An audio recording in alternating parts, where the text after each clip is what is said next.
So I noticed there was a lack of good lefty content out there for fountain pen users, so I figured I'd put together something just to show you the sort of struggles and advantages of being a lefty.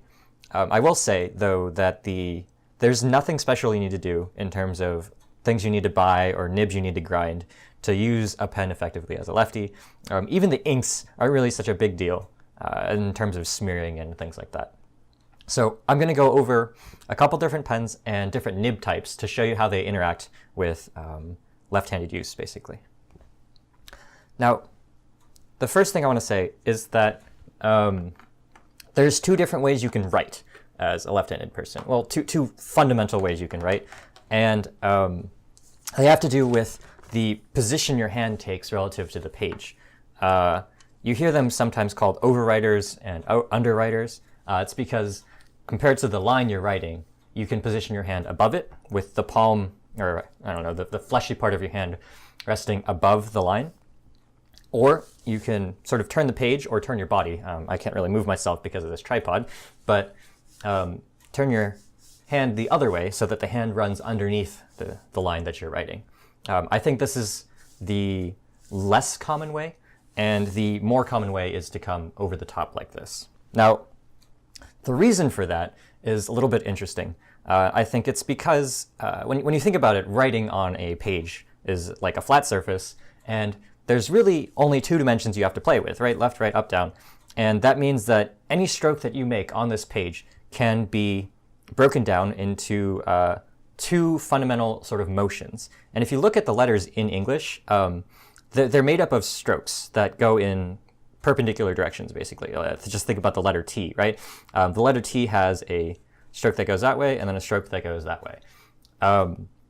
And how you choose to make these lines is what determines how you're going to write. So for an overwriter, if you look at the way your hand can move when it's resting on the table like this. So first of all, this is not exactly good technique to fix your hand on the table, but if it were fixed, if I couldn't move my arm, the only direction I can move the pen is this way by moving my wrist, and this way by moving my fingers. So those are the two sort of fundamental directions you can move the pen with a single motion of your hand. And any line that you draw that's not along those two directions is just a combination of those two motions. So for example, if I rotate my wrist, I'm going to get that line. And if I push or pull my fingers, I'm going to get that stroke. And I can make a T with that by doing that, right? If I want to draw a diagonal line, say as part of a Z, right, like the downstroke on a Z there, you'll notice I have to rotate my wrist and pull my fingers in at the same time to get that diagonal direction. Otherwise, it would just looking up, like one of these T strokes. So in English, at least in English, the letters have, out of the two strokes on the letters, the more important one, I guess I could say, the longer one is always going to be the vertical stroke, or the one that goes along the length of the page. So it's the L's, the I's, and the up and down part of the T. And I think in terms of these two directions that your wrist can move, or that your pen can move, this way and this way, it's much easier to move it a longer distance when swinging it with your wrist. So what that means for lefties is that if you're trying to write a big old T, the easiest way to do that is to make your wrist do the long stroke and your fingers to do the short stroke. You can see that if you turn your hand sideways, the long stroke is now along the finger direction. So if you're writing from underneath, your fingers are doing the long strokes and your wrist is doing the short strokes, which is, again, I think less common. All right, so yeah, what does this mean for writing? Well, for overwriters, it means that your wrist is doing the vertical strokes of writing. So if you have some cursive,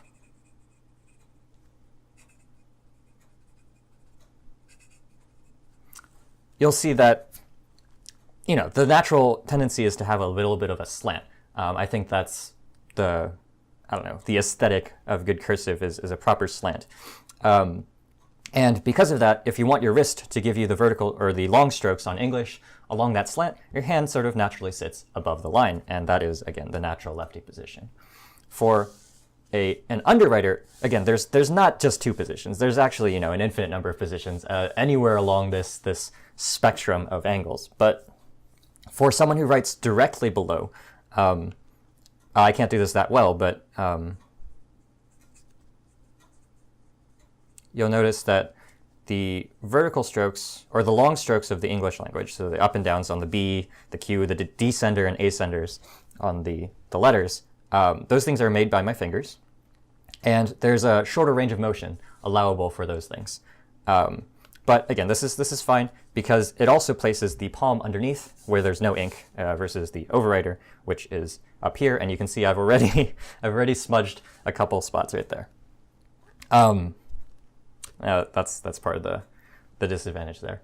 But I find that if I'm writing full lines of text, from here to here, and then going down to the next line, here to here, here to here, the ink above it is going to be dry by the time I get down there, especially for finer nibs and drier inks. So those are the two things you want to put into consideration if you are an overwriter. If you don't want to smudge, you're going to have to use a finer nib and a quicker, drier ink. I haven't had problems with most inks, and it really tends to be the nib size that ends up governing what I have success with in terms of not smudging. But again, for underwriting, no smudging.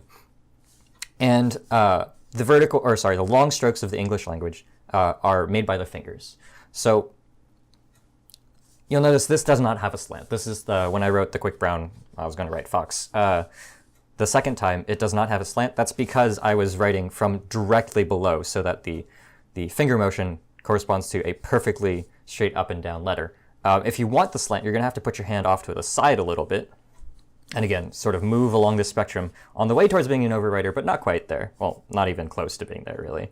So you can get the slant here.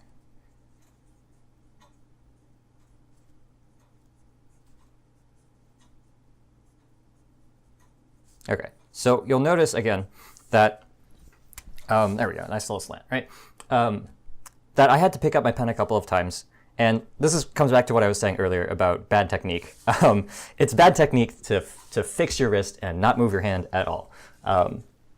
Because you limit your range of motion. Again, like I showed you that you can get a really long stroke with your wrist, but your fingers, if you're trying to write a big letter, I don't know, P or T or something, from underwriting position, it's a little bit harder because your fingers just can't make that long of a long stroke without moving your hand.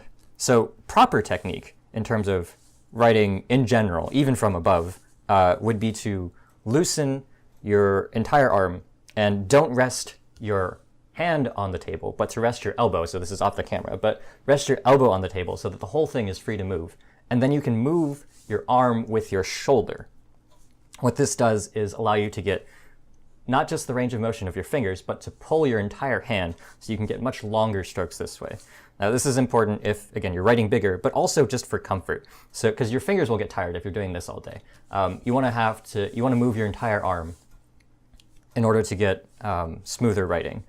This takes a little bit of practice because you're trying to make little tiny motions with, very large motions out of your shoulder.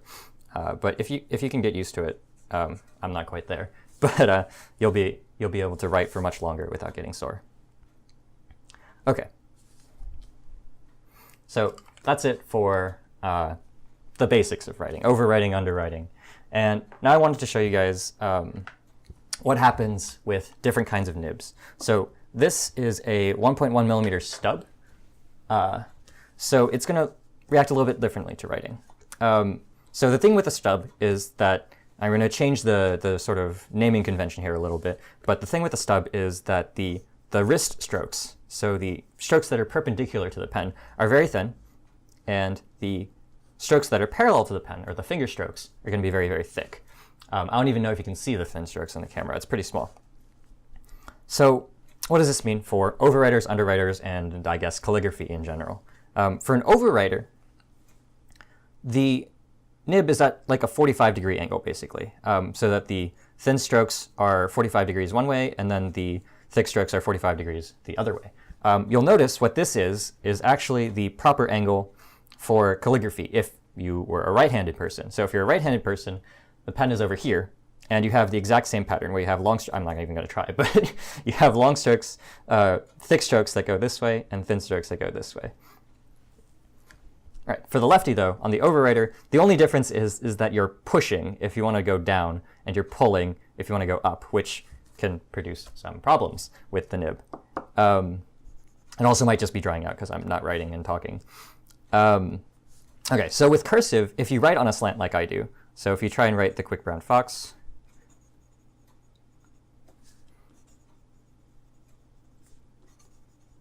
you'll notice that the long strokes of English, so the descenders and the ascenders, are basically lined up with the thin strokes of the stub, and you get a very thin looking line there, despite the fact that this is a very wide stub. Well, I mean, I guess it's a normal stub, but it's relatively wide compared to the normal lines that I'm writing with. And that doesn't look that wide. But if you swing down here and you underwrite it, what you'll notice is that the long strokes are now perfectly aligned with the stub thick stroke. So what you get is a very thick line when writing in cursive. And this is what I think most people normally associate with stub writing, is sort of this thick, long stroke, thin cross stroke pattern that comes out when you underwrite with a left-handed stub. And if you write on an angle to get the slant, it'll still be thick because the long strokes are still aligned. Now that they're just slanted, well, my hand is also slanted. So it'll come out looking thick again. And so on and so forth. As I was saying earlier, as far as calligraphy goes, the proper angle is the one that mirrors essentially the right-hander position. So that's going to be the overwriting position. And if you want to, if you want italic calligraphy, this is the position you're looking at, is the overwriting 45-degree angle. So you can get nice little thin strokes up like this on the connectors. Well, I didn't use connectors, but and thick downstrokes with the push there. So you can get the up and then the down and then like that. So you get the thin little tags, serifs, I guess? I'm not even sure. And you get the italic look on your letters there. So that's how a stub would be used by a lefty. All right, so the natural complement to a stub is an architect grind, which is exactly the same thing except with the cross stroke and thick stroke relationship moved 90 degrees. So this time the finger strokes, so the parallel to the pen strokes are thin, and the cross strokes this way with the perpendicular to the pen, or the wrist motion, is going to be a little bit of a thicker line. This isn't the widest architect grind, but it does have that general shape to it. So you notice again that these parallel to the pen are very thin, and the perpendicular to the pen wrist motions are going to be thicker. Okay, what does this mean for writing? For overwriting, this means that the long stroke of your writing is going to line up with the thick stroke of the nib. So you get a nice broad line when writing in cursive from above. Looks much broader, you can tell, compared to the stub, even though the stub itself was a wider nib than this little tiny architect. The overwriting looks much broader on the architect because of the relationship between the orientation of the nib and the writing. For an underwriter, what you get is the opposite. You're going to get very thin long strokes.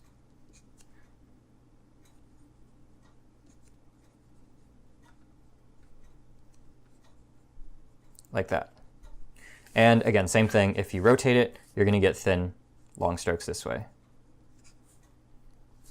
Now, I think that the architect nib grind was really probably initially designed for printing. That's sort of what the name hints at, is if you're printing in all caps. But I'm not sure how well I can pull that off, but it looks all right. Oh, and because of the whole line variation, thin and thick thing you've got going here with the architect nib, you can also attempt to do italic calligraphy with it. It just involves using a different angle, unsurprisingly. Because the nib itself is more or less rotated 90 degrees, your hand needs to rotate 90 degrees compared to how I got this italic stuff out of my stub. So that came from here, right? If we're going to rotate 90 degrees, we're going to be over here at the sort of slanted underwriting position. And if we want to get italic letters, that's where we want to be, because you'll get the thin connectors and the thicker downstrokes, or long strokes. Sorry, that wasn't the greatest, but again, it's also because the line variation on this guy is not quite as pronounced as the stub itself. Okay, that's it for the architect grind. The last couple of nibs I have here are soft and flex nibs. This is a Pilot soft fine nib that I swapped into a Custom Heritage 92, so if you're wondering why this pen doesn't normally come with that nib, well, it's been swapped from a 91. Anyways, the soft nib is designed to give a little bit of flex on the finger parallel strokes to the pen, so you can get some line variation with that method. Now, with most forms of calligraphy, the flexed, what they call shaded strokes, are the ones that are going to be along the long strokes of the English language. So you want that to happen when your hand is over here, so that you get the two types of strokes lined up. This is so that we lined up the long stroke of English with the parallel to the pen finger stroke of writing. And this is the only real position you can get this to work, because if you try and flex in any other direction, you're probably just gonna do some damage to your nib. This is the way it should be going. All right, now as a soft nib, this is not really a flex nib. It's just semi-flexy. It just gets a nice little bit of line variation, nothing too extreme, but it does look very nice, mostly because as a Japanese fine, the thin lines are actually very, very, very fine. So where was I going? Quick brown. Fox. Like that. Okay. And lastly, I have a Custom Heritage, or not Custom Heritage, just Custom 823 with an FA nib, which is the flexiest nib. Oh, okay, second flexiest nib I have, because I have a dip nib as well. But flexiest fountain pen nib I have. And it's the exact same effect. So the only difference is how much the line can flex. This is going to be a little bit more flex than, oh, not a little bit, a lot bit more flex than just the soft nib, because this one was actually designed to flex quite a bit.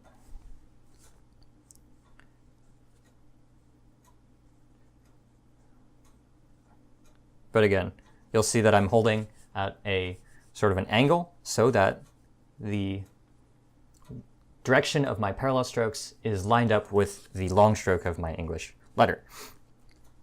You don't have to write on a slant, obviously. There are some people who like to see, oh, oops, moving the paper here, who like to see this style of flex writing, straight up and down with no slant. And that's perfectly okay. That looks great. So it's entirely up to you. And just changing the angle of your letters is as easy, well, not as easy, but as conceptually simple as just moving your hand. It's not that easy. You have to get used to writing from different angles, and that might take a little bit of work. That's all the nibs I had planned. So hopefully that was useful, and thanks for watching.